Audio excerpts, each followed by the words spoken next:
Good afternoon. Welcome to our project, Driving Intelligence Through Q Learning. What is our problem statement? Our project explores the concept of an autonomous taxi, a small grid world where a taxi must pick up and drop off passengers as efficiently as possible. In real transportation systems, manually designing rules for taxis or delivery robots isn't scalable or adaptive. When the environment changes, like different starting points or new passenger locations, rule-based systems often fail to keep up. To address this, we use reinforcement learning, specifically Q learning, which allows an agent to learn from experience instead of following hard coded instructions. What are our main objectives? Our main goal is to train a Q learning agent to pick up and drop off passengers efficiently in the taxi V3 grid world. To achieve this, we focus on three key objectives. First, maximize total rewards, meaning the agent should learn to make decisions that gain higher positive rewards by choosing the most optimal actions during each trip. Second, minimize penalties. The agent needs to avoid unnecessary moves and reduce the total number of steps taken, which helps improve efficiency and overall performance.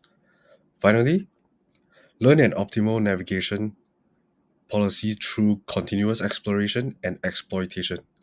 Q learning allows the agent to discover the best possible action in every situation without being explicitly programmed.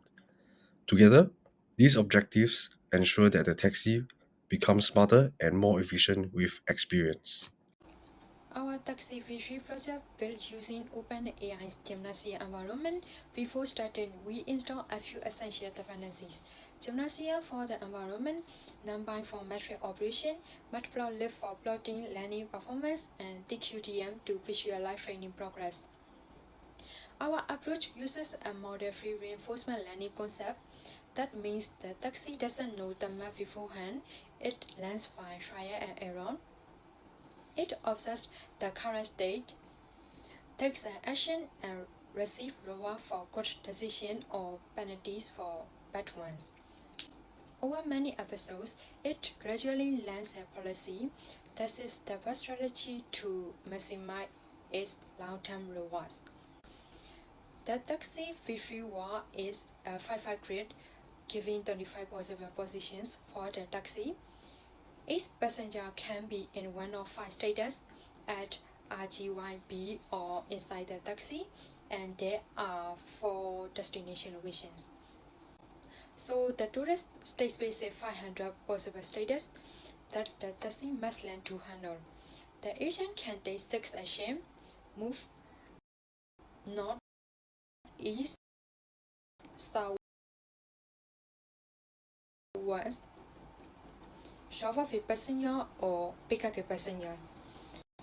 With 500 state and 6 actions, our Qtable has 3,000 entries. We trained the taxi for 30,000 episodes. At the start of each episode, both the taxi and passenger are placed at a random position. The agent can make up 200 moves per episode. It gets plus 20 points for a successful drop-off and minus 10 for an illegal action and minus 1 per move to encourage faster solution. Hi, I am Pimes, your trustworthy guide in training the taxi agent. Shall we start training? Let's go. Here you can see the live training process using Q-Learning. We train the agent for 30,000 episodes, where it gradually learns to navigate the grid, pick up passengers, and draw them all at the correct locations.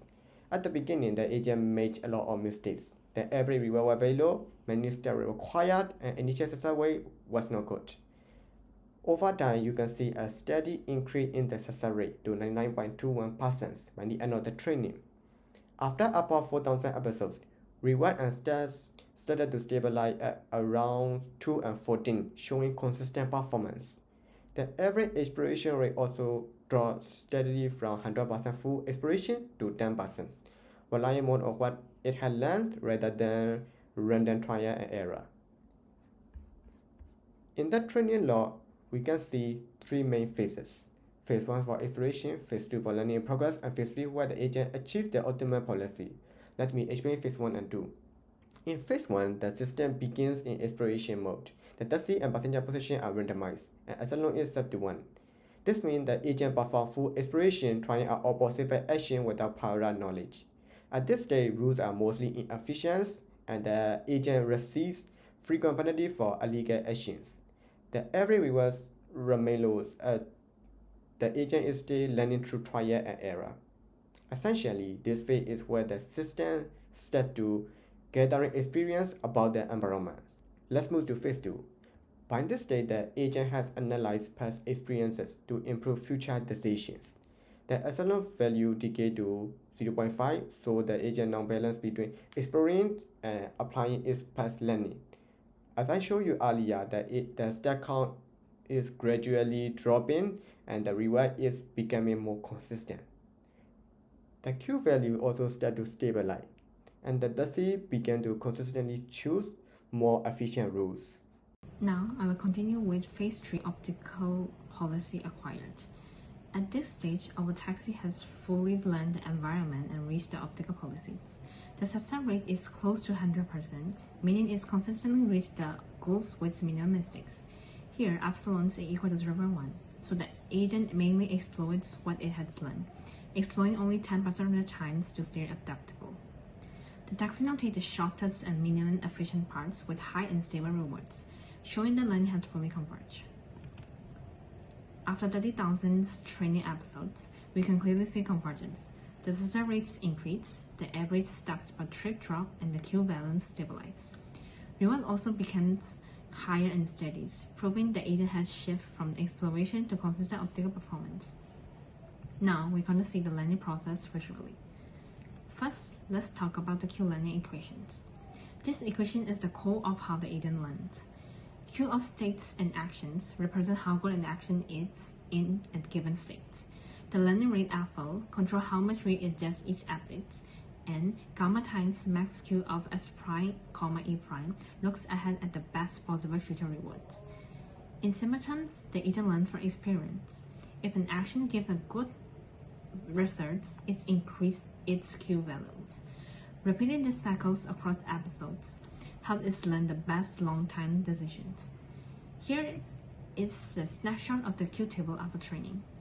Each row is a state and each column is an action, like move, pick up, or drop off. And Q volume here are all updated using the Q learning equation shown just now.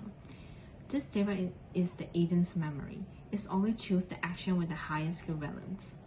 Now I will pass it over to my friends to cover the next visualization. Hi, I'm Hindu Rame and I'm showing the visualizations of this taxi model.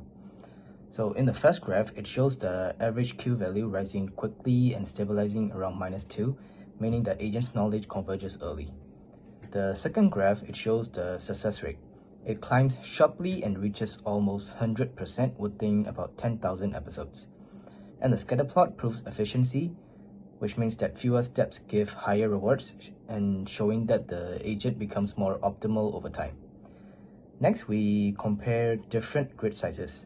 The 5x5 grid learns very fast, the 7x7 takes longer to stabilize, and the 10x10 needs far more episodes before its average Q values flatten. So as the grid expands, there are exponentially more stakes for the taxi to explore, so learning slows even though it performs really well. So the table here summarizes all the results. The 5x5 grid has 500 states and about 3,000 Q values. It converges quickly with low memory use. The 7x7 grid doubles the states. It makes training moderately slower. The 10x10 grid, it jumps to 2,000 states, over 12,000 Q values, so it needs longer training and more memory, though it still achieves around 99% success after enough episodes. So overall, increasing the grid size increases complexity and training time, but the agent can still learn effectively given enough exploration. So our main takeaway is that Q learning skills with the environment size, but efficiency drops as the state space grows. This experiment clearly shows the trade-off between environment complexity and learning speed. Thank you. Using the SASA reinforcement learning approach, the agent gains knowledge from its actual activities. The reward and the subsequent action are used to modify the Q value using the SASA update rule. Until the agent's behavior converges, the procedure is repeated. Observe a state, select an action, receive a reward, update queue, and learn from experience. This graph shows SASA training progress. The success rate on the upper left first rises quickly before steadily stabilizing as the agent gains experiences. The average queue value is constantly increasing below that, indicating steady knowledge growth. The step versus reward plot on the right shows that the agent completes tasks more quickly and receives larger rewards as training progresses. Here's a brief comparison of SASA and Q-learning. As an off-policy algorithm, Q-learning learns from the best course of action even when it chooses not to follow it. The results in a greater success rate of roughly 98 to 99% and faster convergence, but it declines early. Conversely, SASA is in accordance with policy. It gains knowledge from the activities it actually does, which results in a success rate of between 94 and 96% and more consistent Q value growth. To put it briefly, SASA learns more reliably and safely, but Q learning learns more quickly. Here's the train taxi routes demo.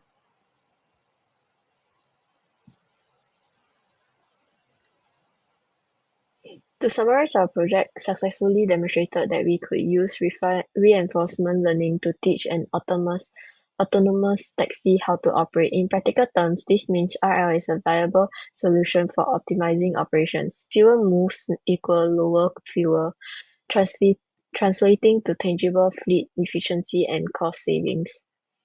The core result is that our -1 reward penalty for every move forced the taxi to find the absolute shortest path.